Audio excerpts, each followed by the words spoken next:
All right, welcome everybody to like another very special edition of like the Pete Manzinelli program. And as you can tell, I'm joined by like a very prestigious guest. He's like a friend of mine. You guys know him as like the editors in chiefs at Number Tires, and he's like the co-host of like Living the Dreams and on Twitter's Late Round JJ's. Welcome to the show, my dude.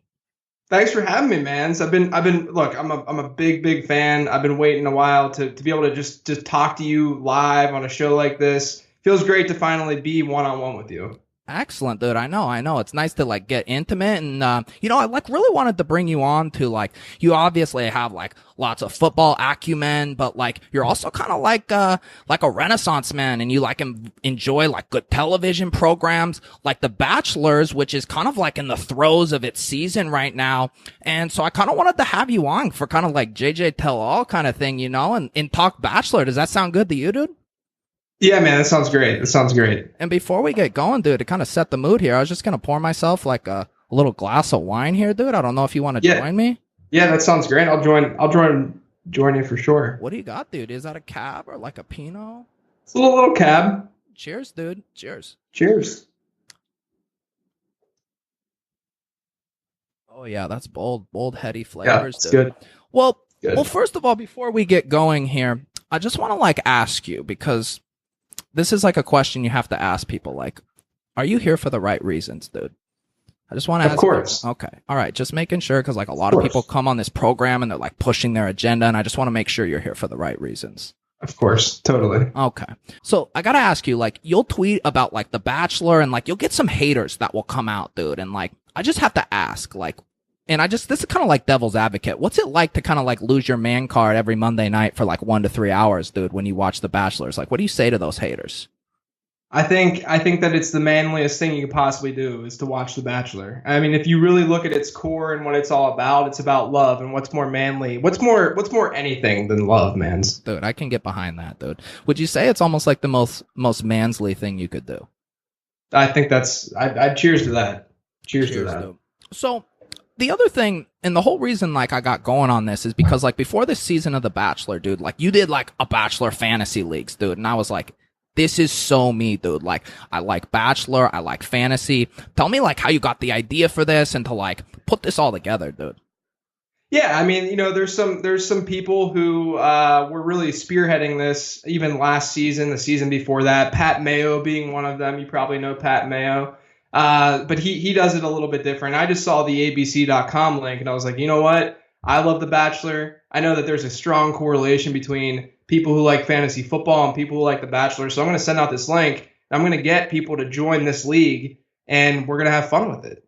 We did, dude. And we're like having lots of fun with it. And like everybody wants to know, like, did JJ's go late round Bachelor with his picks, dude? Right. I would say that with my picks, my final four, I had two of the final four because you had to pick your final four. You had to pick the final four people or the women, and then you had to pick who you thought was going to take the final rose. I'll say that I got two of the final four right. Not bad. Not a bad hit rate, right? I still have my final rose going, man. Still have her. Excellent. Two girls left, and I got one of them. All right, we'll get to that. We'll get to that kind of our picks here because like this is gonna come out like we're post like the women tell all, but like right before like the season finale when we like try to find out does like Nikki V's like find love, dude. But I have a confession to make. And I think I might already told you this off air, dude, but like I had a very big like fashion faux pas with this like league, dude, and I messed up, dude. Because like you were saying, you were supposed to pick like the 4 finalists, dude, and like I thought that was like something you could pick at like a later date. I thought it was like, oh, just like marinate on it, and then like 1 week that option was gone, and I dropped in the standings like 100 points, dude. So I just need to tell the listeners I messed up and I don't know how to play Fantasy Bachelor, dude. Right. I mean, it's kind of like in DFS when you fill out a dummy lineup and then you just don't change the lineup. That's what you did. Exactly, dude. And like, so just like, I want to just can you let everyone know in the group, like, can we like weight adjust my like score, dude, and just like assume I got like 2 out of the 4 right? Yeah, I think that's fair. That's fair. Okay, all right. Because I'm gonna be like sending a few letters to ABC and kind of like explain what happened and like tell them that their interface isn't that intuitive and stuff. But like, yeah. I do want to ask you about another guy in that league, dude. There's this dude that has like a perfect score, dude. And his name is like late round tight end. So like, tell me how this guy's like cheating, dude. Dude, okay. So the bottom line is with Fantasy Bachelor, it's all about integrity, right? I mean, we play fantasy football leagues. We know that you can't collude, you can't mess with other teams and try to get ahead of the competition by cheating. But with Fantasy Bachelor, it's even more integrity driven because you know that this was filmed prior to us playing this game. So it's very easy to get the answers, right? I don't love the fact that six out of the 105 teams picked the correct Final Four. To me, that just screams cheating. So I think that there's some sort of scandal going on within this league. I like completely agree, dude. And like I did some research after wondering how did this guy have a perfect score, and I found like this guy has like realitysteves.com in his homepage, dude. Like this guy's like looking for spoilers, dude. I'm thinking that he's either a producer in the show or knows one of the producers of the show. That's the only explanation. All right, so like if you're tight end streamers and you're listening at home right now, just know, dude, that like JJ and I don't think you have integrities, but like now that we're gotten beyond like the fantasy point, let's talk about like some actual hardcore Bachelor talk, dude. And like you've been watching this season, dude. What are just like some of your favorite storylines so far? I mean, look, the whole season starts and stops with Corinne, right? You got a girl who's just crazy out of her mind. She's trying to win Nick over with her body mostly, right? And he's digging it. He's into it the whole season. He loves him some Corinne. I didn't have her in my Final Four because usually, look, I ran some analysis. I looked at past Bachelors. Generally speaking, they don't pick that girl to go to the final, but she made it. She was in the Final Four. I was surprised, but she did it. And I think Nick played it well. One of my favorite things that happened was he went on her hometown. He went and met her family. She bought him a $3,000 outfit.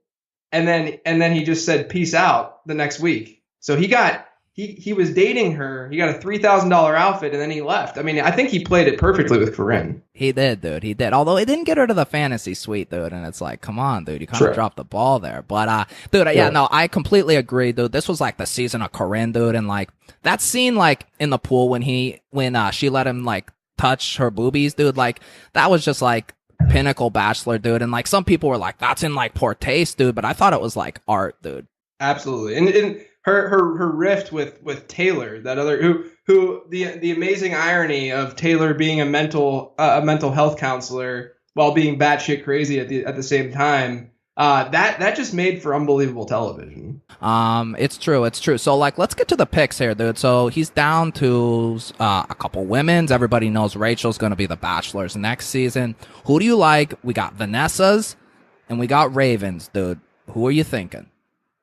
Look, I'm going to be like one of the talking heads on ESPN and say I'm going to go with the pick that I had from the very beginning, and that's Vanessa, man. Vanessa's it. Vanessa's got to be it. You can see the chemistry. The biggest question mark right now is where are they going to live post-Bachelor, right? Yeah, no, that was like interesting, and you heard them like arguing about it, but then like I was kind of like trying to like parse her words, dude. And like I don't think it's so much about like living there as it is she just like wants to have that 4-hour Sunday dinner, dude. Like maybe if they just agree to like fly in, dude, from LA's like once a week for dinners, maybe it could work out. Yeah, you know what? You're not wrong. And they could even split it where they're flying in her whole family to where they're at. And that, I mean, it would work out. Just flip it every other week. And it could, that's a really good call, man. That's a really good solution. Yeah, dude. I'm still kind of like holding out hopes that like Corinne's like bursts out from like behind the curtain, dude, and like gives Nick a lap dance and they like declare true love for each other's. Yeah, I mean, I think I'd probably put that at like plus 300 or something for after the final rose. Seriously, dude, if a girl buys you $4,000 sweatpants, dude, you got to like give that a long thought. Right. Totally agree. Wait a second here, JJ. I actually just got something from my producer. I got a little envelope here, dude. What is this? I might actually have you read this for us if you can see this here. Can you see that? Or is it says, Dear Mans and JJ, hope you're having a great show. Should you wish to forego further Bachelor talk, please use this key to unleash the fantasy suite. Unlock, not unleash. Excellent. Well, unlock. Dude, once we get in there, we might be unleashing something, dude. No, but so, right. Like, what do you think? Like, you're an honorable man. You have like character, but like, would you like want to step into the fantasy suite with me, dude, and maybe talk about something else other than The Bachelor? Yeah, I mean, it's tough. My parents are watching. That's always something that runs through your head in a situation like this. But I think that I would not forego. I would like to go in the fantasy suite with you. Excellent, dude. Well, like we have like a lot of chemistry, and like I'm not gonna like rush you on anything, but like I really want to get to know you more, dude. Get the candles going. Okay, dude. JJ, welcome into the fantasy suite, dude. Like this is very nice. This is like very romantic, dude. And I actually have like a few roses for you here, and like I wanted to basically give you an opportunity to hand out some roses of your own, dude. The first one I wanted to give you an opportunity, and if I could reach through this screen and hand you this rose to hold, you'd be holding it right now. But now that Gif Fisher, dude, like an object of your affection and like interest, dude, now that he's left us and passed on to a higher plane of existence, do you have a new coach that you'd like to give a rose to that could be like an object of your Twitter infatuation? It's tough. It's tough to live up to Gif Fisher, not just because of how gorgeous the man is, but because of what he is. And that's the ability to be as mediocre for as long as he's been mediocre and still hold a job. I mean, no one holds a job better than Gif Fisher. And to me, that's fascinating. And I thought about this and, thinking about who I would want to give a rose out to, another coach, and kind of handing that down. So what does a 3-year, $45 million contract to Mike Glennon say? To me, that screams mediocrity. And to me, John Fox, will you accept this rose? Did you hear that, John Fox, dude? Well, on behalf of John Fox, dude, he accepts this rose, dude. I like that. So everybody, that's a little scoop here. You might be able to see some John Fox gifts coming down the pike here on JJ's Twitter account. Why don't you let them know real quick your Twitter account where they can get this John Fox stuff? Yeah. You can find that at Late Round QB on the Twitter. Excellent. Actually, and now speaking of that, like you're very like good at like making these GIFs or GIFs or however they want to pronounce them on the internet, dude. And I was thinking, dude, it might be time that someone like returns the favor and like makes like a GIF of you, JJ. Like, would you mind like flailing about and making some like, expressions right now, and some entrepreneur on the internet will make a GIF? Is that good? That's perfect, dude. Someone on the internet make a GIF of that, dude, and we'll post it. It'll become a meme, and dude, it'll be fun, dude. That'd be great. Be great. All right, I got another one for you here now. You are very well known for talking about like dad runners, these proverbial men who are like athletes, and yet they still like run like just like total dads, dude. And you even have like a dad runner scale, dude. But I noticed like a lot of these guys are like getting up there, or they're like out of the league or not relevant. Do you have a rose you'd like to hang out to like the future generation of dad runners?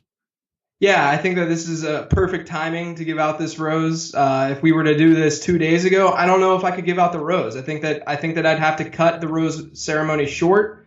I think that I'd have to send more than the allotted number of people home. But because of what the Patriots did yesterday, or they traded for Dwayne Allen, right? So they get Dwayne Allen. Run blocking or blocking tight end who can be that number 2 tight end for them. He's not the dad runner. What this does is it opens up a ton of opportunity for Jack Doyle. Jack Doyle being a 26-year-old potential up-and-coming guy in that Colts offense who ran a 4.91 40, which, Mans, I don't know if you've run the 40 yet. I don't think you've run it yet, but, Mans, I think that's your bar, is the 4.91, the Jack Doyle. That's the Jack Doyle line that you got to hit. I think that he is the quintessential dad runner in the league right now. So, Jack Doyle, do you accept this rose? There you go, Jack. Big week for you, dude. Like new contract with the Colts, and JJ gives you a rose, dude. I like that. What if we organize like a double date 40, dude? You run against Justin Perillo's and I run against Jack Doyle's. What do you think? I would love that. I think that's a phenomenal idea. Excellent. All right. I have a final rose here for you. And you host like a very great podcast. You guys are taking a little break here during the off season, but living the dreams, dude. And you host it with this guy, Denny Carter's, dude. And Denny Carter's has been on the program, dude. He's kind of like a kicker savant, dude. But how would you categorize your relationship as like co-host? It's a little tumultuous, isn't it?